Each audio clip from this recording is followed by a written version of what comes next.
3년의 공생의 사역을 하실 때에 가장 중요하게 선포하셨던 말씀은 바로 하나님 나라의 복음이었습니다.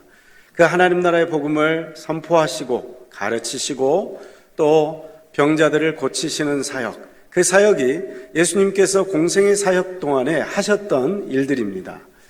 예수님께서 특별히 이 하나님 나라의 복음을 전파하시고 선포하실 때에 하나님의 통치가 임하자 놀라운 일들이 일어납니다. 억눌렸던 자들, 갇혔던 자들에게 자유의 복음이 선포가 되고, 또한 병 걸렸던 자들의 병이 고침받고 치유되는 놀라운 역사가 나타나게 됩니다.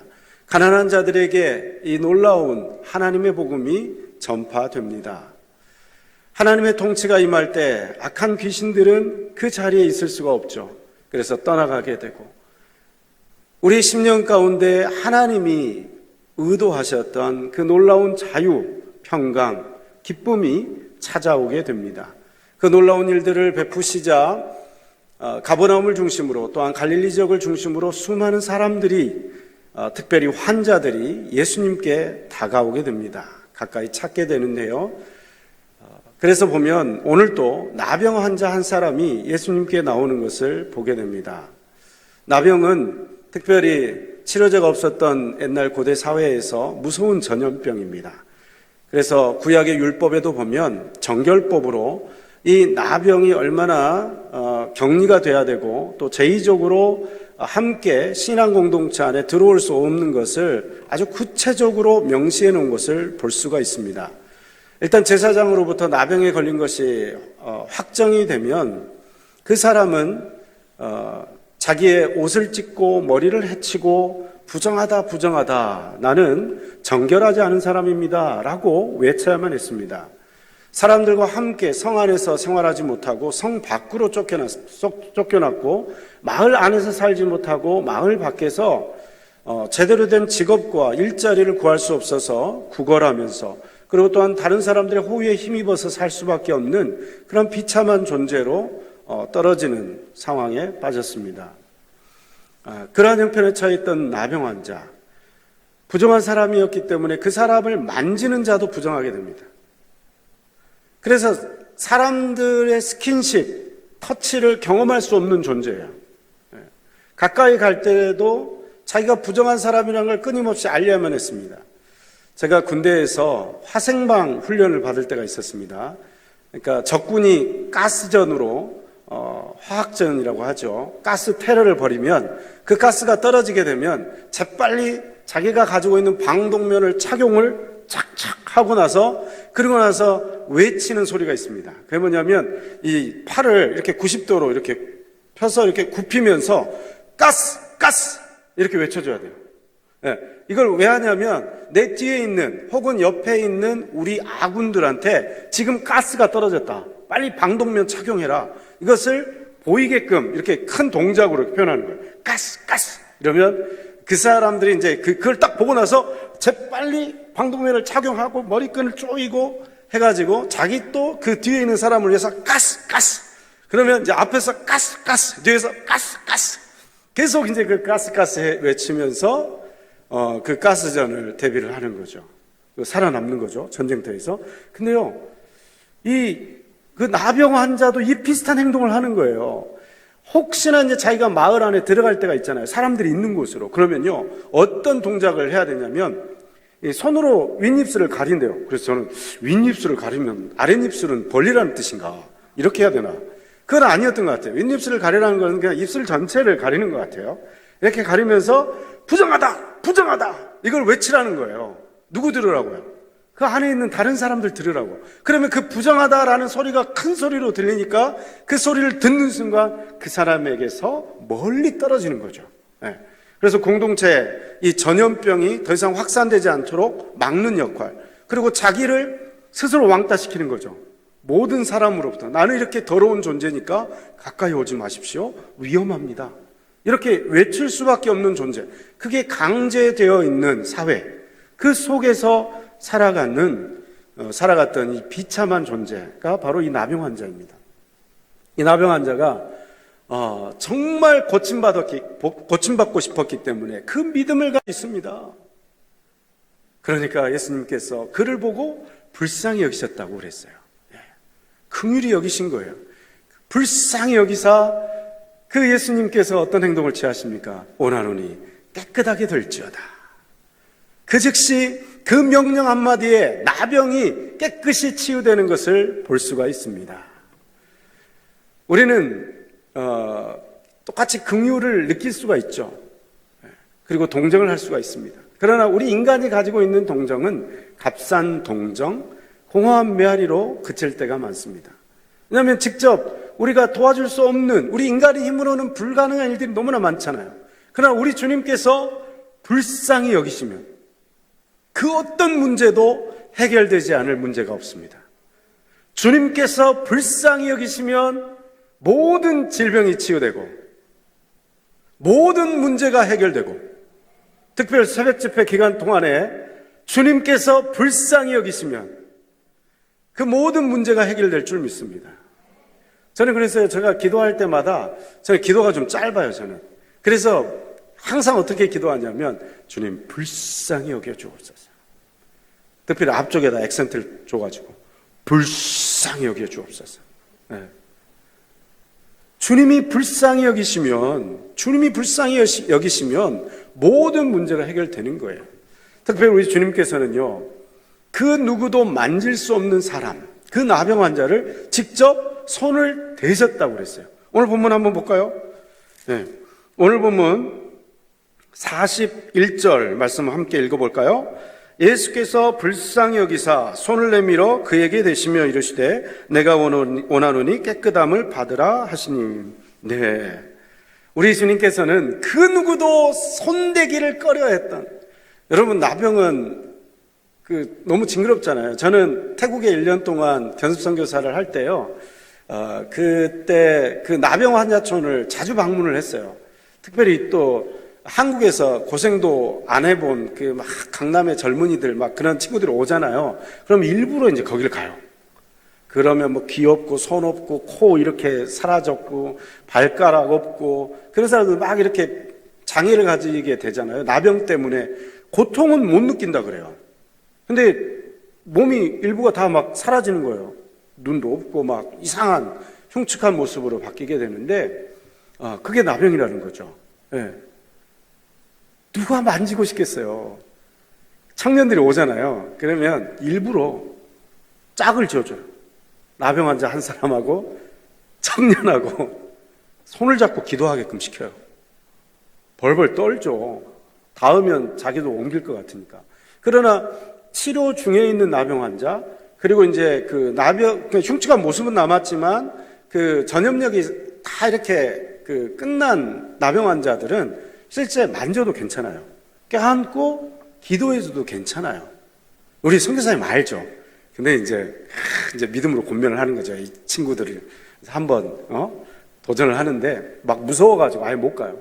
그러면 이제 우리 견습 선교사들이 이제 딱 가가지고 손을 붙잡고 기도를 하는 모습을 보여주죠. 그러면 이제 막 아무것도 모르고 막 와 이렇게 하는데, 지금도 그렇게 이렇게 손을 대라고 하면 굉장히 이게 어려울 거예요. 여성분들은 또 특히나 뭐 팔이 하나 목이 하나도 막 못 죽인다고 하시는 분들, 바퀴벌레는 때려잡으면서 그런 분들 있죠. 그런 분들은 이렇게 손을 대지 못할 수도 있어요. 그런데 우리 주님께서는 어떻게 하셨습니까? 그 긍휼의 마음이 진심이었다는 것을 구체적인 행동으로 보여주시는데, 그 누구도 손대기 꺼려하는 그 사람을 손을 대시고, 저는 제가 볼 때는 그게 얼마나 그리웠을까요? 그 사람은 자기 가족들로부터 외면받거든요. 친구로부터도 외면받아요. 모든 사람으로부터. 사람이라는 존재가 너무나 그리울 것 같아요. 그래서 이렇게 죄를 짓고 이렇게 형무소를 가게 되면 교도소 안에서도 가장 무서운 형벌이 독방에 감금하는 거잖아요.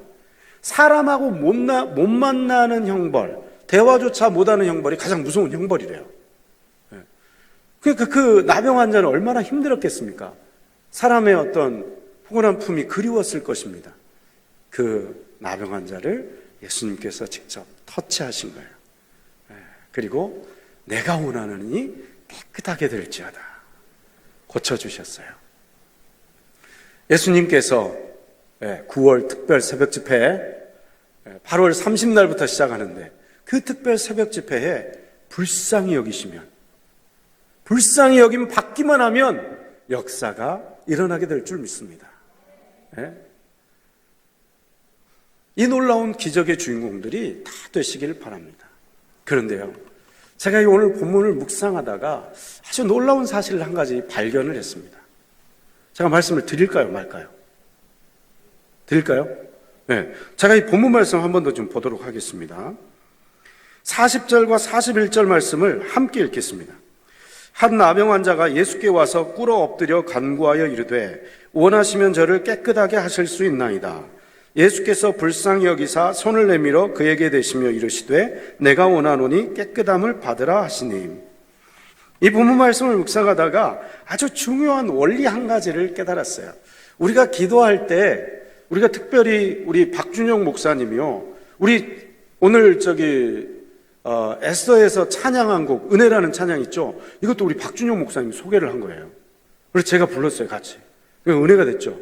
지난주에도 제가 주일 대예배 때도 찬양했고 저녁 찬양 예배 때도 찬양을 했어요. 그 은혜라는 곡을. 오늘 또 에스더에서 하니까 너무 좋은 거예요. 그렇죠? 우리 박준영 목사님이 소개를 했어요. 박준영 목사님 아주 대단해요. 네? 근데 오늘 또 아주 좋은 곡을 소개를 했어요. 내가 믿기만 한다면 오병이어의 이적이 내 삶 속에서 이루어지리. 내가 믿기만 한다면 여리고성 무너짐이 내 삶 속에서 이루어지리. 너무 멋진 찬양이에요. 그죠? 네. 이 찬양 부르기만 하면 다 응답될 것 같죠? 그죠? 근데요, 오늘 본문 말씀 묵상하다가 아주 놀라운 사실을 발견했어요.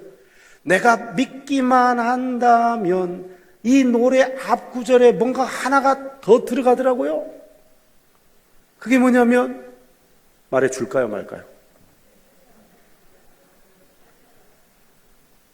말해드릴까요? 내가 믿기만 한다면, 이 앞에 주님이 원하시면, 주님이 원하시고 내가 믿기만 한다면 오병이어의 이적이 내 삶 속에서 이루어지리. 주님이 원하시고 내가 믿기만 한다면 여리고성 무너짐이 내 삶 속에서 이루어지리. 주님이 원하시고 내가 믿기만 한다면, 내 믿음이 먼저가 아니라 주님이 원하시는 것이 먼저다라는 것을 알 수가 있어요. 오늘 본문 한번 보세요. 한 나병 환자가 예수님께 와서 간절한 마음으로 꿇어 엎드려 간구했어요. 근데 그 시작의 요청, 그 요청의 중심 메시지가 뭡니까? 원하시면, 주님이 원하시면, 주님께서 원하시면 저를 깨끗하게 하실 수 있나이다. 그 요청에 예수님 뭐라고 말씀하셔요? 예수께서 불쌍히 여기사 손을 내밀어 그에게 대시며 이르시되 내가 원하노니 깨끗함을 받으라 하시니. 내가 원하노니 깨끗함을 받으라 하시니. 주님이 원하시면 문제가 해결됩니다. 그런데 주님은 원하세요? 내 믿음이 없어요? 그래도 해결이 안 되는 거죠.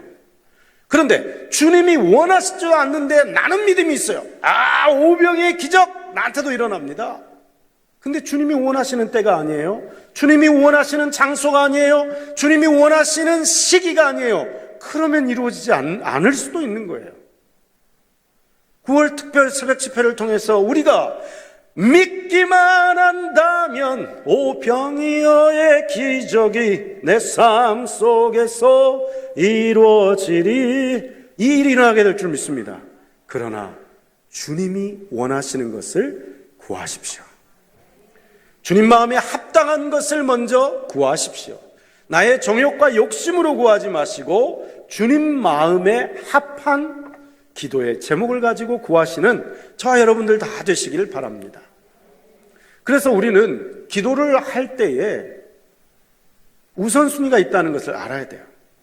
내 욕심과 내 필요가 먼저가 아니라 주님의 뜻이 먼저이구나. 여러분, 저는 서두에 예수님께서 선포하신 복음의 내용은 하나님 나라라는 것을 말씀을 드렸습니다. 하나님 나라는 무엇인가? 하나님이 통치하신다는 것입니다. 하나님이 왕이 되신다는 것입니다. 예수 그리스도께서 내 인생의 주인이요 내 인생의 왕이 되신다는 것이 바로 하나님 나라입니다. 우리는요, 우리 신앙은 성숙하지 않기 때문에 우리의 필요 때문에 하나님을 찾습니다. 우리 문제 때문에 나아갑니다. 내 질병 때문에, 내 자식의 문제 때문에, 내 남편의 문제 때문에 하나님을 찾습니다. 그것은 지극히 정상적인 우리들의 모습입니다. 그러나 그것은 우리 신앙의 시작점이어야 되지, 그것이 종착점이 되면 안 된다는 것입니다. 그렇게 시작합니다. 그렇게 하나님께 간구하며 나아갑니다. 그러나 기도를 통해서 우리는 하나님의 뜻을 알게 되고 하나님의 분명한 음성을 듣게 되고 성령님의 도움을 받고 성령님을 통해서 예수님이 기뻐하시는 뜻이 무엇인지 깨닫게 된다면 그때 우리의 기도는 달라질 것입니다. 우리의 기도는 어린아이의 기도에서 보다 성숙한 모습으로 변화되어질 것입니다. 그래서 우리는 그리스도의 장성한 분량에 이르기까지 나아가야만 한다는 것입니다. 우리가 주님께 나아가는 것을 너무나 좋아하시고 기뻐하십니다. 그러나 우리가 여전히 어린아이의 신앙 상태에 머무르는 것은 기뻐하지 않습니다. 그 상태에서 계속 자라나기를 원하십니다. 그것이 아버지 하나님의 마음입니다. 그래서 우리는 구할 때에 주님이 원하시는 것, 주님이 기뻐하시는 것, 그것을 구하는 저와 여러분들 다 되시길 바랍니다. 특별히 우리 주님께서는요, 이 나병 환자를 치유하신 다음에 한 가지 당부를 하시는 것을 볼 수가 있습니다. 오늘 본문 43절과 44절의 말씀입니다. 우리 함께 읽겠습니다.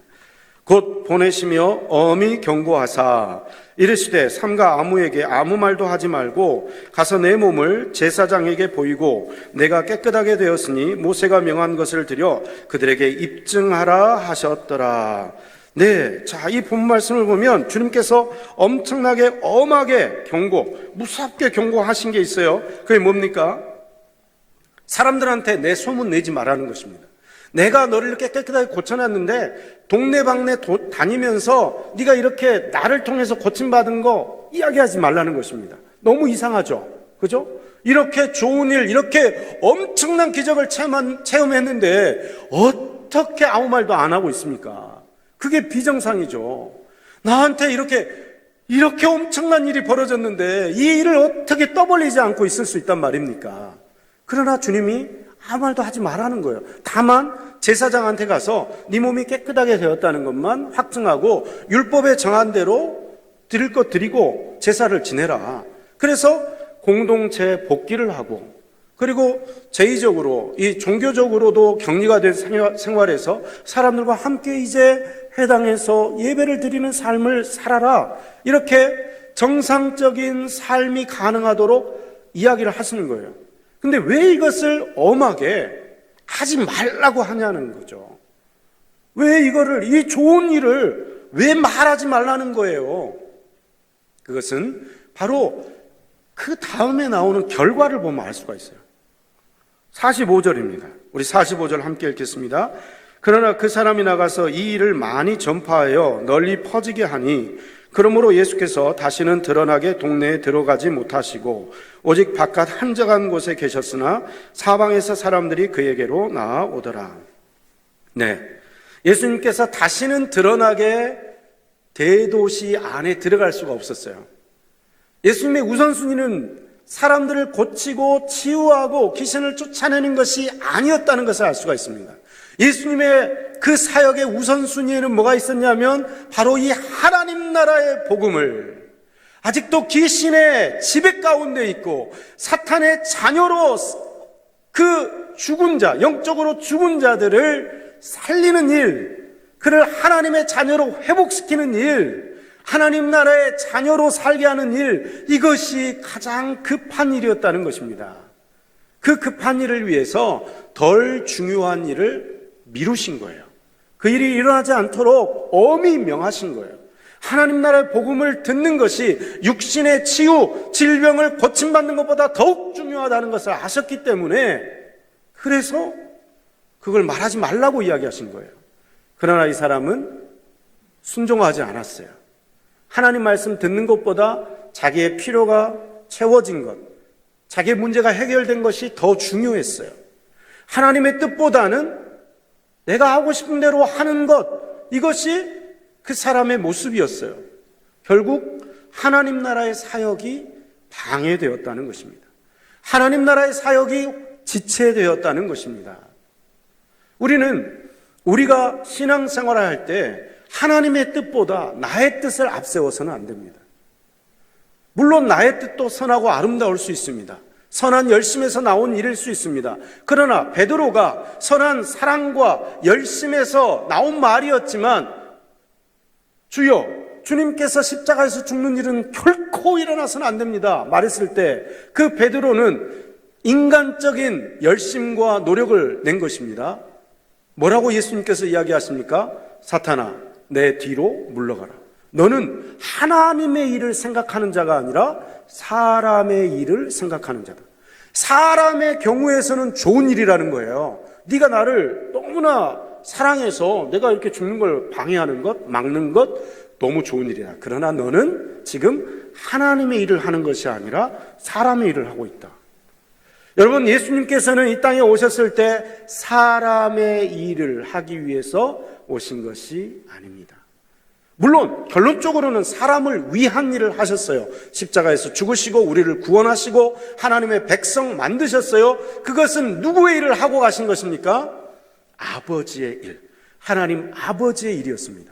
아버지의 뜻을 이루는 것이 예수님께서 이 땅에 오신 목적이고, 그것을 이루기 위해서 십자가를 지신 것입니다.